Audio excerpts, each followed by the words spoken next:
Assalamualaikum warahmatullahi wabarakatuh.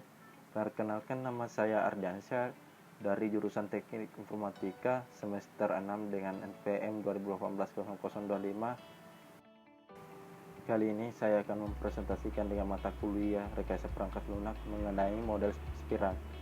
Tanpa basa-basi, langsung saja kita ke materinya. Apa sih itu model spiral? Model spiral adalah salah satu bentuk evaluasi yang menggunakan metode iterasi natural yang dimiliki oleh metode prototyping dan digabungkan dengan aspek sistematis yang dikembangkan dengan model waterfall. Model spiral ini juga dapat mengkombinasikan top-down design dengan bottom-up design, di mana top-down design menetapkan sistem global terlebih dahulu, baru diteruskan dengan detail sistemnya. Sedangkan bottom-up design berlaku sebaliknya. Top-down design biasanya diaplikasikan pada model waterfall dengan sequentialnya, sedangkan bottom-up design biasanya diaplikasikan pada model prototyping dengan feedback yang diperoleh. Model spiral dibagi menjadi beberapa framework aktivitas yang disebut dengan task regions. Kebanyakan aktivitas-aktivitas tersebut dibagi antara 3-6 aktivitas. Nah, itu tadi mengenai apa itu model spiral. Sekarang kita lanjut untuk sejarah model spiral. Pada tahun 1986, model ini dikenalkan pertama kali oleh Barry Boehm pada makalahnya yang berjudul A Spiral Model of Software Development and Management. Makalah tersebut menjelaskan tentang sebuah diagram yang dihasilkan dari berbagai publikasi yang mendiskusikan tentang model spiral ini. Model ini merupakan model yang sudah lama, tetapi sangat berguna untuk melakukan pembangunan proyek-proyek besar. Pada makalah awal yang dibuatnya, Barry Boehm menganggap bahwa model spiral adalah suatu model proses yang berhubungan dengan inkrementasi, model waterfall, dan model prototyping. Namun, dalam publikasi selanjutnya, Boehm menjelaskan bahwa model spiral sebagai model proses generator, yang mana pilihan berdasarkan risiko proyek untuk menghasilkan suatu model proses yang tepat. Dengan demikian, inkrementasi model waterfall dan model prototyping adalah kasus khusus dengan pola risiko proyek tertentu dari model spiral. Nah, ini dia untuk gambar tahapan model spiral. Kita bisa lihat bersama-sama. Ada beberapa bagian model spiral pada gambar tersebut, yaitu tahapan liaison atau customer communication. Yang kedua itu planning. Yang ketiga risk analysis. Yang keempat engineering. Yang kelima construction and release.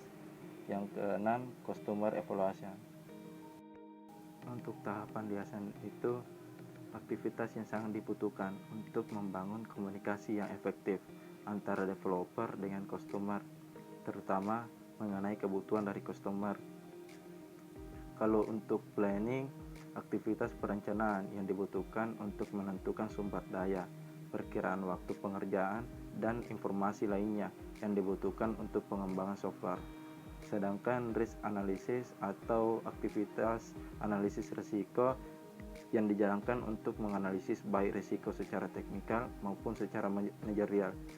Tahap inilah yang mungkin tidak ada pada model proses yang juga menggunakan metode iterasi, tetapi hanya dilakukan pada model spiral. Untuk tahapan engineering, aktivitas yang dibutuhkan untuk membangun satu atau lebih representasi dari aplikasi secara teknikal. Yang poin selanjutnya, construction and release, aktivitas yang dibutuhkan untuk developer software, testing, instalasi, dan penyediaan customer seperti training penggunaan software, serta dokumentasi seperti buku manual penggunaan software. Dan yang selanjutnya customer evaluation, aktivitas yang dibutuhkan untuk mendapatkan feedback dari user berdasarkan evaluasi mereka selama representasi software pada tahap engineering maupun pada implementasi selama instalasi software pada tahap construction and release. Untuk kelima model spiral ada beberapa poin. Yang poin pertama, dapat disesuaikan agar perangkat lunak bisa dipakai dalam jangka waktu yang lama. Yang poin kedua, lebih cocok untuk pengembangan sistem dan perangkat lunak skala besar. Dan poin ketiga, pengembang dan pemakai dapat lebih mudah memahami dan bereaksi terhadap risiko setiap tingkat evolusi, karena perangkat lunak terus bekerja selama proses. Yang poin keempat, menggunakan prototipe sebagai mekanisme pengurangan risiko dan pada setiap keadaan di dalam evolusi produk. Dan poin kelima, tetap mengikuti langkah-langkah dalam siklus kehidupan klasik dan memasukkannya ke dalam kerangka kerja iteratif. Yang poin terakhir, membutuhkan pertimbangan langsung terhadap risiko teknis, sehingga mengurangi risiko sebelum menjadi permasalahan yang serius. Sedangkan untuk kekurangannya, yang poin pertama, sulit untuk meyakinkan pelanggan bahwa pendekatan evolusioner ini bisa dikontrol. Yang poin kedua, memerlukan penafsiran risiko yang masuk akal dan akan menjadi masalah yang serius jika risiko mayor tidak ditemukan dan diatur. Yang poin ketiga, butuh waktu lama untuk menerapkan paradigma ini menuju kepastian yang absolut. Dari materi model spiral yang telah saya jelaskan tadi, ada beberapa kesimpulan yang kita dapat pahami, yaitu model spiral sangat cocok diterapkan untuk pengembangan sistem dan perangkat lunak skala besar, di mana pengembang dan pemakai dapat lebih mudah memahami kondisi pada setiap tahapan. Selain itu, diharapkan juga waktu dan dana yang tersedia. Oke teman-teman, itulah tadi penjelasan dari saya mengenai model spiral.